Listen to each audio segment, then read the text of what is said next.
Welcome back to the Paranormal Review, and today we have a video called Taking Measurements, Conclusion, We Don't Have One, uploaded by TCSJR Bigfoot, published January 19th, 2016, Ohio Bigfoot Hunter. Sorry guys, that's my suspicious music. My main problem with this is when there's someone who's looking for a Bigfoot, they have extra incentive to actually find Bigfoot, you know?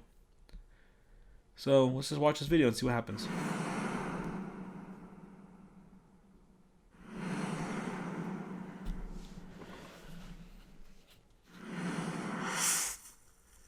What do you got there about?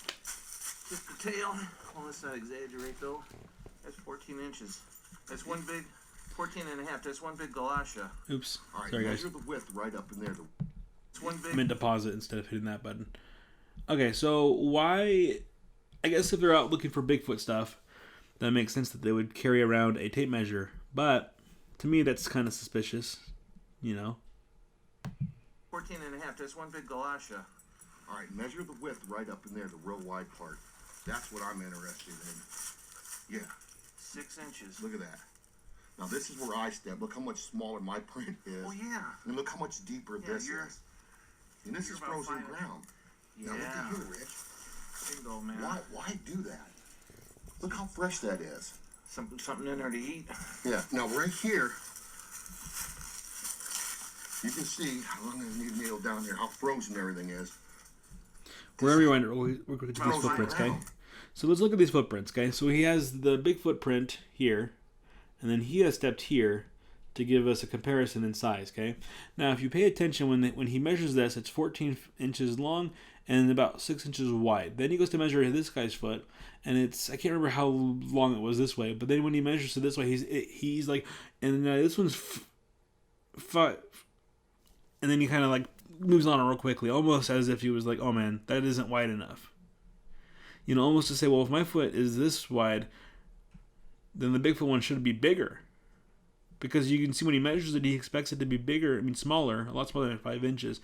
But he's like, it's 5, oh man, that's way too small. Let me just move on to the next thing. That's kind of what I get from the observation. There's one thing I do like about this footprint, though, and that is the fact that it is actually pushed down into the leaves. A lot of footprints that we've seen in the past are footprints that go through the leaves, and all of a sudden there's just mud underneath the footprint, which tells me that someone dug out all the stuff underneath the foot and made the footprint there. This is a lot more realistic, a lot more natural. What would actually happen if a large creature stood on the floor? The leaves and everything would get smashed down into the footprint, as you see here. So that does give some credibility to this this encounter, or whatever this is, this footprint credibility or authenticity. So anyways, I will say that whether or not this is actually a Bigfoot, or whether, you know, it looks like there was snow on the ground, so I mean, that is possible. There used to be a layer of snow above this, and somebody stepped on that snow, pushing down that snow into this area, making their footprint actually larger than their foot actually was, because it pushed the snow down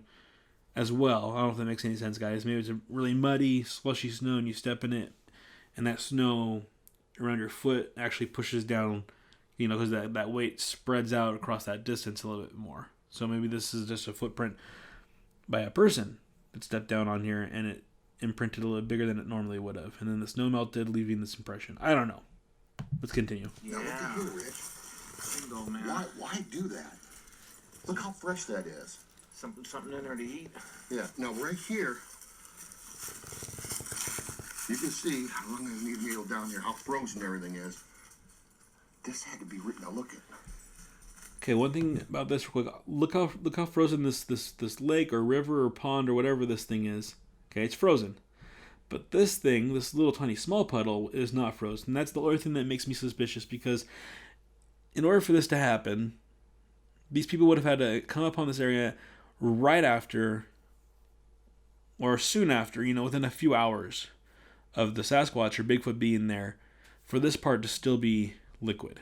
Does that make sense? If the Bigfoot would have been here, like, you know, a day before or a couple hours before, this would be frozen. But when they come upon it, it is as if it had just been smashed through, and there's no ice in there at all, and it's just unfrozen. So that tells me that the Bigfoot would have had to be there recently or pretty soon to this. Now, does a stick fall from the tree and impale in a? That'd have to be one hell of a shot to do Right. that. What gets me here. Big branches up above Right. it. What it came off of? Well, look how it used to stick. Looks like, and it just moved. Look at all the leaves it's coming pulled up out. this way. That ain't explosion from something landing in there. Now let me ask you something. Why would a person come back here within probably the last 8-10 hours because of the freezing weather and do this? What are they looking for? And what kind of animal would do that? That ain't like a deer doing that. Did you feel that's solid? No, that's loose. Yeah. That's fucking loose. So something was going boom, boom. Look at that impression. That is. Okay. Also, if you notice the impression's way over here, why aren't there more impressions this direction near the stick in the lake? You know, why is there only one impression in this muddy ground? Okay, that's another thing I want to know. Oh my god. Yeah, that's See, that's why I want to get more eyes on it. That thing's huge. And look how deep it is. I mean, and that ground's. It's frozen. It's frozen right now, but it might not have been frozen the day before. You know. This is hard like a rock. Something was How using deep that as is a it? tool. I mean, whatever it is didn't go down deep. I don't know what it was looking for. It looks like it used this stick here, Rich, because look at the dirt on it, the mud. Yep. And grabbed it somewhere in here. I wonder if I should, you know what? I'm going to take this stick. That You think I this is should? in. Would that have any fingerprints on it, or? I doubt that, man. Yeah. So he decides to leave it instead of taking it. Fur on the You let me know if she's acting weird or if she's picking up on any strange smells. Hey, where's he at? Go get him. Where is he? Get him. Go get him. Well, at least we documented it. That is really strange. We'll get some more. Yeah, I have not checked anywhere around this area. I got you on the phone, and like I said, I came out of this thick hedge right here on the access road. You acting weird? Will she pick up on any strange scents? Oh yeah, deer, raccoon. Why's she doing that? Just excited? Just happy as hell. Anyways, guys, I'm not sure whether to call this one a hoax or a misidentification or just hopeful thinking, or if they actually went out there and made that impression themselves to make something look like it was there. I can't say one way or the other on this one. The positive things about it is that the footprint is realistic. The leaves are still intact underneath where the footprint is. Things I don't like about it, there's only one impression. And there's that frozen lake, pond, whatever that. I guess it looks like a little stream right there at the very end. I didn't see that. Yeah, it's a little creekish type thing, which is mostly frozen, except for wherever that stick is. So if that was actually disturbed by a Bigfoot, it would have had to be pretty recent. Otherwise, it would have frozen over within a few hours. That's the things I don't like about it. So I like that, like I said, I like that the footprint is intact. Like, well, not intact, but I like how the footprint is. There's not just a bunch of mud underneath it when there's leaves everywhere. Like, when you step on the ground with your shoe, all the leaves don't just magically stick to your shoe, leaving a big old muddy footprint like most footprints we see on the internet. What I don't like about it is it's a Bigfoot hunter looking for Bigfoot, and then all of a sudden he finds evidence of Bigfoot. You know, to me, it's a lot more credible if there's this random person out there, hey, is this a bear print? Maybe it's a Bigfoot, I'm not sure. That gives me, you know, I don't know. I guess it is possible for a Bigfoot hunter to find a Bigfoot because they're out there looking more often for Bigfoot evidence, but at the same time, they also have initiative or incentive to find Bigfoot evidence to make themselves look like a better Bigfoot hunter. So, I'm not sure what to say there, guys. This one's kind of up in the air. I'm not sure if I believe it. I think there'd be more than one imprint in that muddy area than there's just the one.